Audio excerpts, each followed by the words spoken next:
og velkommen til Zoom, der i aften kan invitere dem indenfor hos HTH Køkkener. Køkkenet er en arbejdsplads, vi alle bruger, og derfor er det vigtigt, at man giver sig god tid, hvis man har besluttet sig for at få rammerne for den daglige madlavning og en del af familiens hygge fornyet. Tid er noget, der er masser af, hvis man kigger køkken hos HTH. Jo mere tid man bruger på omgivelserne, jo mere tid har man det også behageligt med at være der. Det har 25 års erfaringer lært HTH, og derfor vil de bevare den førerposition, de har inden for totale køkkenløsninger. I dag kan vi få lov til at snuse lidt til, hvordan HTH vejleder sine kunder gennem den lange og snørklede vej fra beslutningen om et nyt køkken til det er sat op og taget i brug.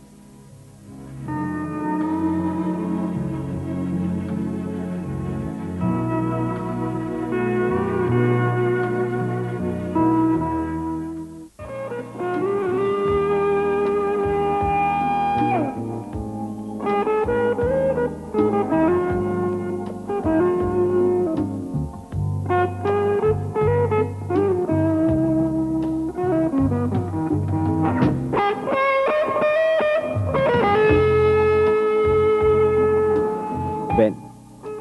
Den kemiske betegnelse er H2O. 70% af vores lille klode er dækket af vand, og det menneskelige legeme består af ca. 65% vand. Vand er det, vi drikker. Det er det, vi bader i. Det er det, vi kigger på, når vi skal have lidt ro i sjælen og have tænkt tingene igennem. Vand er en bestanddel af alt det, vi spiser og alt, hvad vi drikker. Vand er nogle gange til besvær, men lige så ofte til lettelse. Alle levende væsener er afhængige af vand og mennesket især. Derfor er vi storforbrugere af vand. Ikke bare vand, men rent vand. Samfundet bruger store ressourcer på at skaffe rent vand til alle, og hvor der handles, der spildes.